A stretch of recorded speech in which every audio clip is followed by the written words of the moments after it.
Pada tahun 1950, John Ziegler, seorang dokter tim Olimpiade Amerika Serikat, menghadiri World Wide Lifting Championships di Vienna, Austria.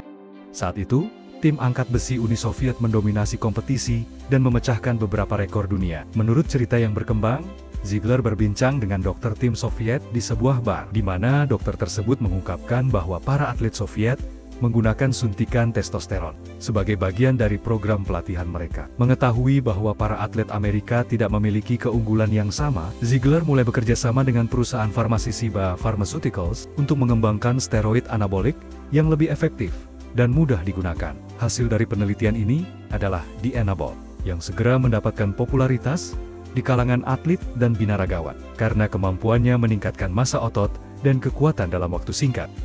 Efek dari Dianabol dapat dirangkum sebagai cepat bekerja dan dramatis. Faktanya, sangat mungkin bagi seseorang untuk menambah hingga 9 kg massa otot hanya dalam beberapa minggu penggunaan Dianabol.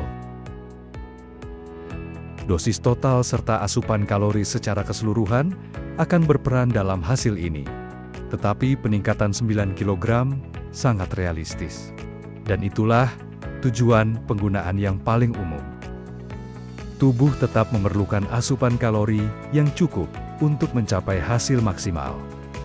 Selama fase off-season ini, pengguna juga dapat mengharapkan peningkatan kekuatan yang signifikan. Meskipun aktivitas aromatasenya tidak terlalu tinggi. Proses konversinya menyebabkan mesenterostenolona berubah menjadi mesoestradiol, bukan estradiol. Mesoestradiol jauh lebih kuat dibandingkan estradiol. Sehingga efek samping seperti ginekomastia, pembesaran payudara pada pria, dan retensi air sangat mungkin terjadi saat menggunakan steroid ini.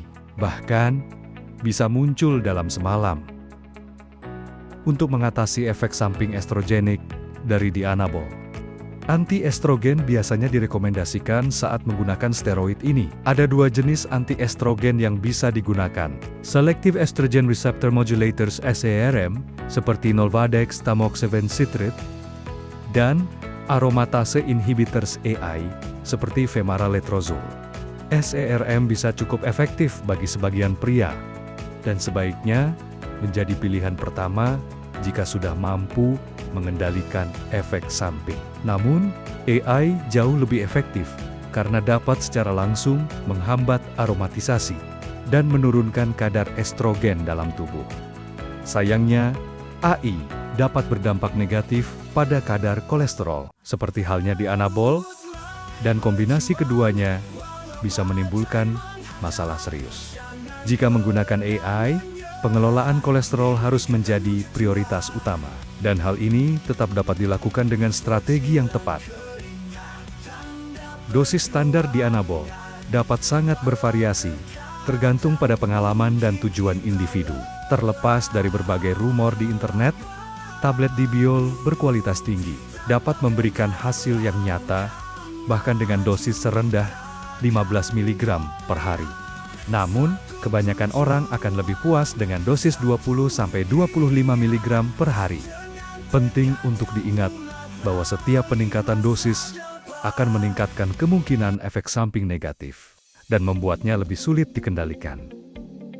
Jika seseorang merasa nyaman dengan dosis 20–25 mg per hari, maka dosis 30–35 mg per hari bisa dicoba jika diinginkan. 50 mg per hari adalah tingkat dosis berikutnya, yang merupakan dosis besar, tetapi masih dapat dikelola oleh pengguna steroid anabolik yang berpengalaman. Namun, sebagian besar pengguna tidak membutuhkan dosis sebesar itu. Dosis yang lebih tinggi memang tidak jarang di kalangan pengguna hardcore. Ada yang menggunakan hingga 100 mg per hari, tetapi dosis setinggi ini tidak direkomendasikan. Penggunaan dalam jumlah tersebut pasti akan menyebabkan efek samping yang signifikan dan berdampak buruk pada kesehatan. Bahkan jika efek samping visual dapat dikontrol, efek samping internal bisa menjadi masalah yang jauh lebih serius. Dianabol memiliki waktu paruh 3–5 jam, sehingga banyak orang menyarankan membagi dosis harian menjadi 2–3 kali dalam sehari, untuk menjaga kadar darah tetap stabil. Namun, meskipun dosis dibagi menjadi 3 kali dalam sehari, fluktuasi kadar darah tetap akan terjadi. Selain itu, puncak kadar darah akan lebih rendah dibandingkan jika seluruh dosis dikonsumsi sekaligus.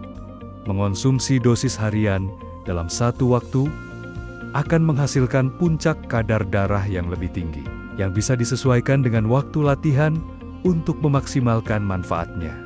Selama jendela waktu kritis setelah latihan, terlepas dari metode mana yang dipilih, Dianabol tetap akan memberikan hasil yang luar biasa bagi penggunanya. Demikian informasi ini saya sampaikan. Dengan harapan Anda dapat memilih jalan Anda dengan baik, sesuai dengan target dan risiko yang Anda terima. Dan ingat, suatu saat Anda akan berhenti menggunakannya. Pilihlah dengan bijaksana. Salam olahraga.